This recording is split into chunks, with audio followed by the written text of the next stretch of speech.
आमच्या गावाची लोकसंख्या, माझं सिलेक्शन झालं त्यावेळेला 1200 होती, आता 1800 आहे.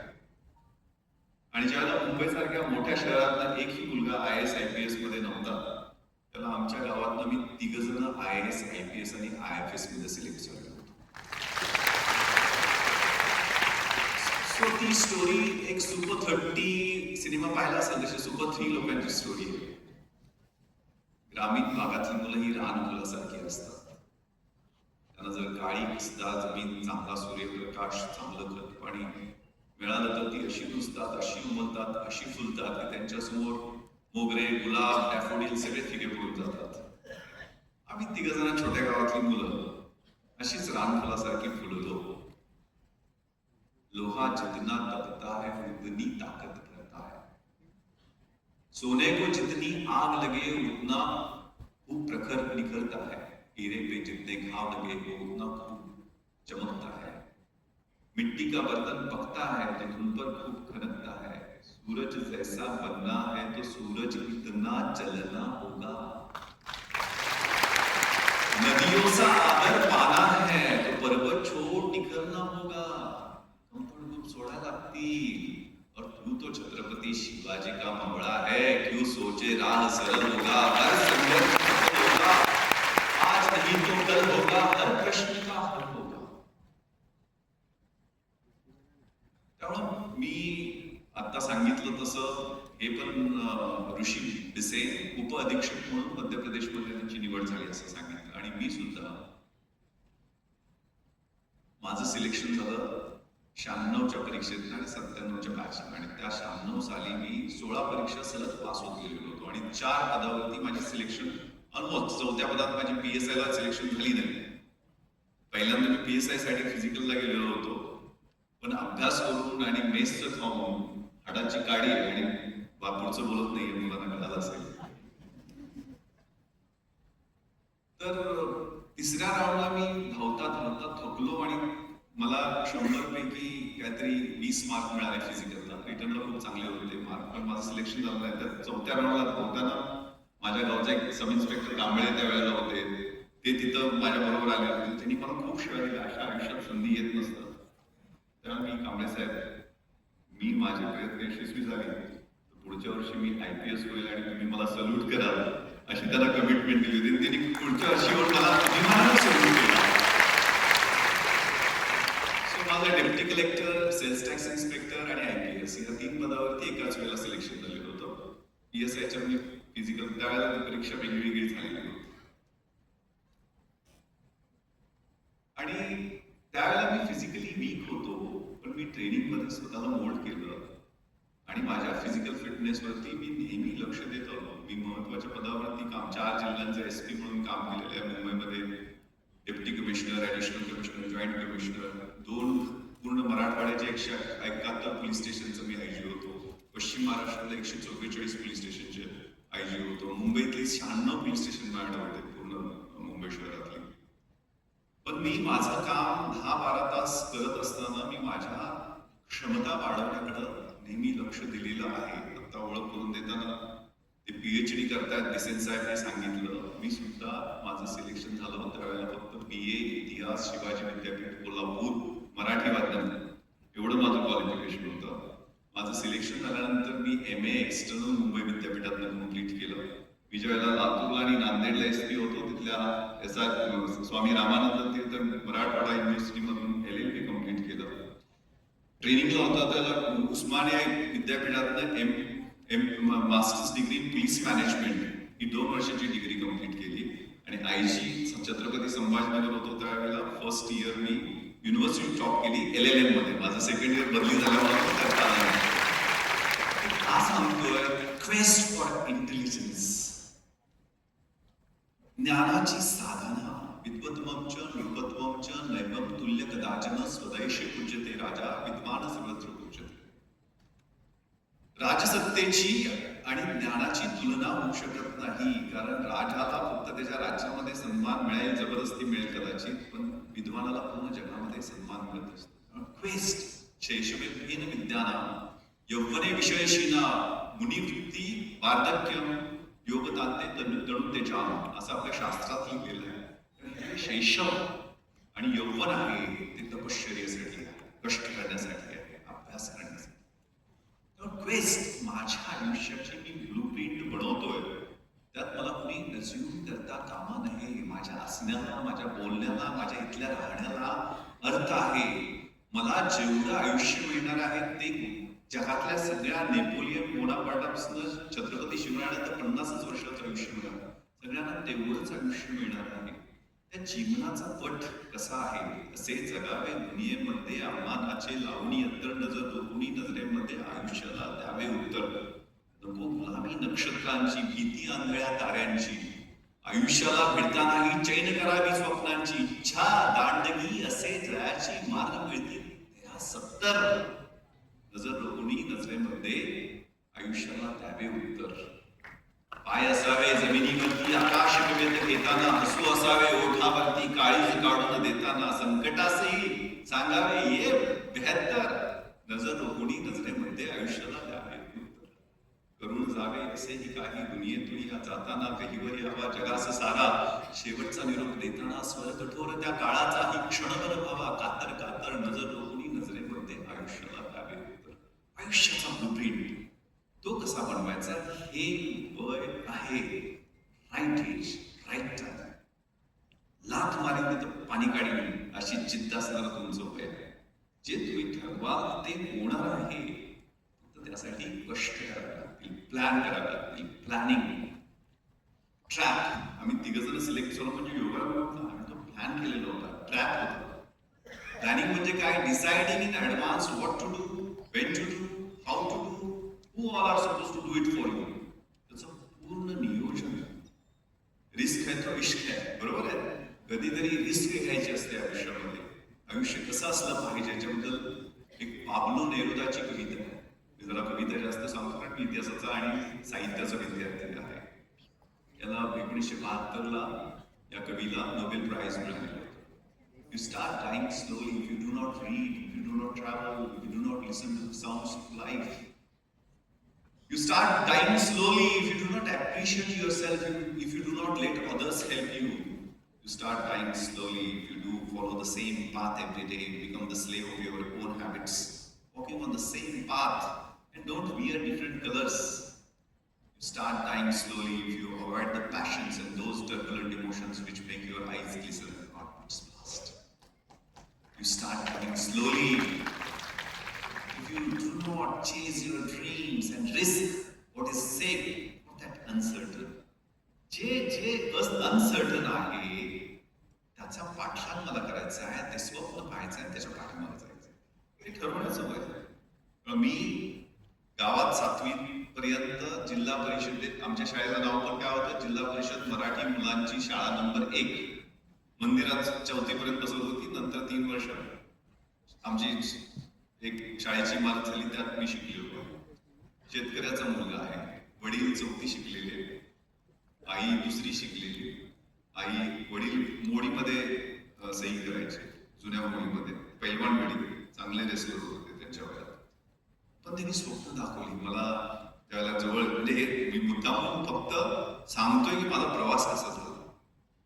ते त्यांच्या बलदंड बाहूवरती डोक्यातून जेव्हा झोपले लक्षात त्याला मला ते स्वप्न फौजदार झाला पाहिजे, मामलेदार झाला पाहिजे. आमच्या कोल्हापूरच्या भाषेत रांगडा गाडी म्हणतात की माझी वडील. आणि ज्यावेळेला मी मुंबईला दिल्लीला अभ्यासाला होतो, त्यांची 3 एकरची शेती आमची जी होती त्यातली अर्धा एकर विकून पण टाकलेली त्यांनी, कारण 3ही मुलांच्या शिक्षणाचा खर्च. पण ते टेन्शन आम्हाला येऊ नये यासाठी ते प्रयत्न करायचे आणि सारखे लिहायचे. एक पोस्ट कार्ड मला ते पाठवायचे मराठीत मोडक्या थोडक्या की भावड्या, गावात मला भावड्या म्हणतात, की माझे डोळे मिटायच्या आधी तुला एकदा लाल दिव्याच्या गाडीतनं कमिशनर म्हणून आलेलं मला पाहायचं. 6 वर्षापूर्वी मला ते सोडून गेले. पण त्या माझ्या वडिलांसाठी मग ती जिद्द निर्माण होते ना, मला काहीतरी करून दाखवायचं. मग अभ्यास रात्रीचा दिवस आणि दिवसाची रात्र व्हायची. मी शाळेत शिक्षकांच्या 10वीला ज्या वेळेला तालुक्याच्या ठिकाणी शाळेला गेलो त्याला शिक्षकांनी मला घडवलं. शिक्षकांच्या घरी मी पेइंग गेस्ट म्हणून राहत होते. माझे शिक्षक 3 वाजता उठायचे, त्यांनी मला पण उठायला सुरुवात केली. 3:30 वाजता ब्रह्ममुहूर्तावर मी अभ्यास करायचो. मी ऍव्हरेज होतो, पण त्या ब्रह्ममुहूर्तावर 3:30 ते 8:30 या 5 तास अभ्यासाची मला 10वीला सवय लागली. ही नंतर मी युपीएससीचा अभ्यास करताना तीच हॅबिट पकडली. त्या अभ्यासामुळे मी 88 साली 88% मार्क म्हणून तालुक्यात पहिला. The heights of great men reached and came were not attained by sudden flight, but while their companions were asleep, they were toiling upwards in the night. जी आपण मोठी उंची गाठतो ती एका टप्प्यात मिळत नसते. त्यावेळेला आपल्याबरोबर अभ्यास करणारे मध्ये JNU मधले असतील, त्या बॅरिस्टर लायब्ररी जयकर लायब्ररीमध्ये असतील, SIC मधले असतील, सगळ्यात जास्त कोटा त्या पुसामधल्या ऍग्रिकल्चर युनिव्हर्सिटीतून मुलं येतात. त्या सगळ्यांना झोपलेलं असतं, त्यावेळेला तुम्हाला जागा राहून अभ्यास करावा लागेल ना. आणि अभ्यास करून कुणाच्या अंगाला भोकं पडलेत, कोण मेले असं काही मी ऐकलेलं नाही. हे वय आहे अभ्यास करण्याचं. त्यावेळेला तो अभ्यास केला. आता सगळ्यात महत्वाचं कॉम्पिटिशन तुम्हाला जे आहे, म्हणजे नेटफ्लिक्स त्यांनी स्थापन केलं, त्यांनी म्हटलं होतं की my competition is with the sleep of people. मला लोकांच्या झोपेशी लढायचं. त्यामुळे तुम्हाला सगळ्यात मेजर डिस्ट्रॅक्शन देणारा एक भयंकर मोठा दानव जर कोण असेल तो मोबाईल फोन आहे. जे चांगलं पण तेवढंच आहे, पॉझिटिव्ह पण तेवढंच आहे, कन्स्ट्रक्टिव्ह पण तेवढंच आहे, अभ्यासाचं प्रचंड आहे. पण डिस्ट्रॅक्शन जे स्क्रोलिंग मध्ये रील्स पाहून आपली बुद्धी इकडून तिकडं तिकडून इकडं, मन इकडून इकडं जे भटकतंय, त्यातनं आपलं डिस्ट्रॅक्शन मुळे आपल्या आयुष्याचं मातेरं होतंय. तिकडं लक्ष दिलं पाहिजे. आणि if you focus you learn, if you learn you grow, and if you grow then only you can enjoy. त्यामुळे ते डिस्ट्रॅक्शन आपल्याला कसं थांबवता येईल यासाठी जाणीवपूर्वक प्रयत्न केले पाहिजे. प्रांजल पाटील नावाची IAS मध्ये मुलगी सिलेक्ट झाली. तिनं सुद्धा असाच इंटरनेटच्या मदतीनं अभ्यास केला होता. तिला तुमच्या माझ्यासारखे डोळे नव्हते. जळगावची मुलगी, तिला दूरदृष्टी होती. तिनं त्या ब्रेल लिपी इंटरनेटच्या माध्यमातून मदत घेऊन इंडिया आफ्टर गांधी हे 1200 पानाचं पुस्तक लिटरली प्रत्येक चॅप्टर माहित होतं. आणि छोटे निटीग्रिटीज. त्यामुळे टेक्नॉलॉजीचा निश्चितपणे आपल्याला फायदा होऊ शकतो, पण तेच डिस्ट्रॅक्शन. कारण हे वय जे तुमचं टीनेज आणि त्याच्यानंतरचं आहे, ते प्री फ्रंटल कॉर्टेक्स तुमचा डेव्हलप होत असतो. आणि त्यावेळेला चांगलं आणि वाईट यातलं काही कळत नाही. मी 3 रेव पार्ट्यावर रेड केलेले. सिंहगडाच्या पायथ्याशी 292 युवक आणि युवतींना डिटेन केलं होतं. त्यावेळेला खूप मोठा गदारोळ झालेला होता. त्यावेळेला लोकांना माहित नव्हतं की हे ड्रग्स पार्टी काय असतात. मी मुंबईमध्ये ऍडिशनल CP आणि DCP असताना 72 डिग्रीज आणि ओकूड ह्या मोठ्या बॅच, फिल्म स्टारची मुलं, फॅशन डिझायनिंग मधली, एव्हिएशन मधली बरीचशी मंडळी पकडली. क्रिकेटचे 2 IPLचे प्लेयर पण होते.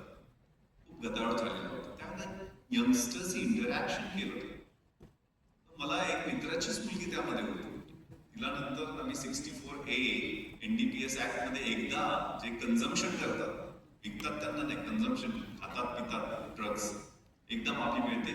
रिहॅब मधनं जाऊन आली. रिहॅब मधनं झाल्यानंतर परत बाहेर आली. त्याला ती म्हणाली की uncle I can't live without दिस.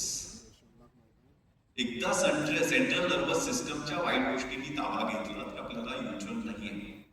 व्यसनापासून कसं दूर राहता येईल. कारण झोप येत नाही, झोप येऊ नये म्हणून ऍम्फेटामाइन आणि आता मेफेड्रीन, MD नावाचं जे ड्रग्स खूप पॉप्युलर व्हायला लागलेलं आहे. सावध व्हायला पाहिजे की आपण काय कशा पियर प्रेशरमुळे येत नाही. नियोजन करा. मी 12वीला खूप चांगले मार्क्स मिळाले. माझा चुलत भाऊ आनंद पाटील, त्यालाही खूप चांगले मार्क्स मिळाले. त्याला BDS ला मिळालं होतं. मला इंजिनिअरिंगला वलचंद इंजिनिअरिंग कॉलेजला ऍडमिशन मिळालेलं होतं. आम्ही दोघांनी त्यावेळेला भूषण गगराणी म्हणून भारतात मराठी माध्यम घेऊन सगळी परीक्षा मराठीतनं देऊन IAS मध्ये 3रे आलेले होते. AIR 3. त्यांना जमेल तर आपल्याला का जमणार नाही म्हणून आम्ही दोघांनी तसा स्टुपिड निर्णय घेतला. तो निर्णय बरोबर होता असं मान्य मी अजिबात करणार नाही. कारण इंजिनियर होऊन आणि मेडिकल डिग्री घेऊन आमच्या बॅचमध्ये 65 पैकी जवळजवळ 55 इंजिनियर होते. कुमार, आशीर्वाद आणि ही सगळी मंडळी, ऋषी, हे सगळे मला वाटतं इंजिनियर्सच आहेत. सो इंजिनियरची संख्या आता विशेष करून IITच्या इंजिनियरची संख्या सगळ्यात डॉमिनेटिंग आहे सिव्हिल सर्व्हिसेस मध्ये. त्यामुळे आम्ही त्यावेळेला दोघांनी आर्ट्सला प्रवेश घेतला. मी कोल्हापूरला राजाराम कॉलेजला प्रवेश घेतला, त्यांनी फर्ग्युसन कॉलेज SP कॉलेजला पुण्याला प्रवेश घेतला. दोघांचे आमचं कमी वयात सिलेक्शन झालं. मी 23 होतो, तो माझ्यापेक्षा 1 वर्षांनी लहान. तो आता ऍडिशनल सेक्रेटरी हायर एज्युकेशन डिपार्टमेंटमध्ये गव्हर्नमेंट ऑफ इंडियामध्ये आहे. आणि सुगंध चोगलेने आमच्या बरोबर इंजिनिअरिंग कम्प्लीट केलं आणि तो IFS मध्ये सिलेक्ट झाला. आमच्या तिघांची स्टोरी मी सांगतो. त्यामुळे नियोजन जर व्यवस्थित केलं आणि त्या दृष्टीनं मार्गक्रमण केलं, अडथळे येतात, प्रयत्न करत राहायचंय. मुंबईला ज्यावेळेला गेलो तेव्हा राहायची कुठेही सोय नव्हती. आमदार निवासमध्ये कशी तरी राहायची सोय झाली. संध्याकाळच्या वेळेला दिवसभर लायब्ररीत अभ्यास करायचा, संध्याकाळच्या वेळेला फ्रस्ट्रेशन यायचं, कारण ही परीक्षा म्हणजे सापशिडीचा खेळ आहे. तसं ते आता सांगितलं डायरेक्टर आहेत अकॅडमीचे कुठल्या तरी, त्यांनी 5 लाख लोक बसतात, पण परत ते सापशिडीसारखे पहिल्या 500 मध्ये तुम्ही आला नाही, ते परत 5 लाखामध्ये परत जात असतात. म्हणजे 8-9 लाख बसतात, त्यातल्या परीक्षा देतात 5 लाख, त्यातनं स्क्रीनिंग टेस्ट मधनं 25-30 हजार निघतात, त्यातनं मेन एक्झामिनेशन मध्ये 3,000च्या आसपास निघतात, त्यातनं 500-600 फायनल लिस्ट मध्ये येत असतात. ही पूर्ण प्रक्रिया परत प्रिलिम्स मध्ये म्हणजे इंटरव्ह्यू तुम्ही डिस्क्वालिफाय झाला तर परत 5 लाखामध्ये जातात. त्यामुळे ही सर्टन्टी नाही आहे. याच्यासाठी ऑप्शन B असणं सुद्धा तेवढंच महत्वाचं आहे. म्हणजे आमचं सिलेक्शन झालं नसतं तर गावाकडे जाऊन शेती करण्याशिवाय आम्हाला दुसरा कुठलाही पर्याय नव्हता. त्यामुळं प्लॅन B, प्रोफेशनल डिग्री चांगली असणं, बेसिक डिग्री चांगली असणं हे पण तेवढंच महत्वाचं आहे. परंतु त्याच्याबरोबर मग जनरल स्टडीजचा अभ्यास करत आम्ही ते नियोजन केलं. 3 वर्षाचा जसा प्लॅन होता तसा केला. मुंबईमध्ये SICचं जे मुख्य सेंटर आहे तिथे ऍडमिशन वेळेवर मिळालं. त्यावेळेला मग हॉस्टेलचा प्रॉब्लेम होता, त्यावेळेला मग अनेक प्रॉब्लेम्स यायचे, फ्रस्ट्रेशन यायचं. म्हणजे नातेवाईक सुद्धा 2 वर्ष ही अशी काही कलेक्टर SP होणारी परीक्षा तुम्हाला पास करता येते हे पटत पण नव्हतं, कारण त्याला लांबचे पाहुणे जास्तीत जास्त कॉन्स्टेबल भरपूर नातेवाईक माझे सख्खे मामा हवालदार होते आणि माझ्या जिजाजी ते सब इन्स्पेक्टर होते. त्यामुळे त्याच्यापेक्षा मोठी परीक्षा बाबा आपल्याला देता येते हे मला पटायचंच नाही. टोमणे मिळायचे ऐकायला बरेचसे, ही असली काही परीक्षा होत नाहीये. एक खूप छान कविता आहे, मुट्ठी पर लेकर कुछ सपने भर जेबों में आशा है, दिल में है अरमान कहीं कुछ कर जाए, सूरज सा तेज भी तुझ में, दीपक सा जलता देखोगे, मेरी दिल रोशन करने से तुम मुझको कब तक रोकोगे, मुझको कब तक रोकोगे. प्रतिकूल परिस्थितियों में कुछ लोग टूट जाते हैं और कुछ लोग रिकॉर्ड तोड़ देते हैं. त्यामुळे तुमच्याकडच्या असणाऱ्या स्ट्रेंथ्स, विकनेसेस, तुमच्या समोरच्या असणाऱ्या अपॉर्च्युनिटीज, तुमच्या समोरच्या असणारे थ्रेट्स, धोके, याचा अभ्यास करा. आता मला माझ्या शौर्य पथकाबद्दल सांगण्यात आलं, त्या अगोदर आम्ही जो अभ्यास केलेला, 26/11च्या रात्री 10 अतिरेकी आले मुंबईमध्ये, 60 तास त्यांनी हैमान मांडवलं, 166 लोकांचे जीव घेतले.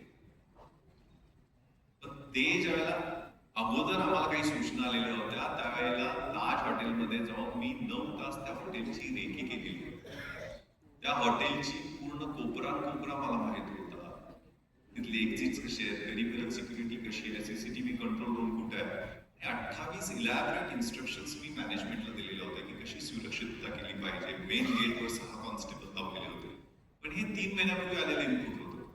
मी 21-22 तारखेला सुट्टीवर गेलेलो होतो आणि 3 दिवसाच्या सुट्टीच्या दरम्यान तिथले ते गार्ड्स दुसरीकडे दंगल झाली म्हणून दुसरीकडे शिफ्ट केली गेली.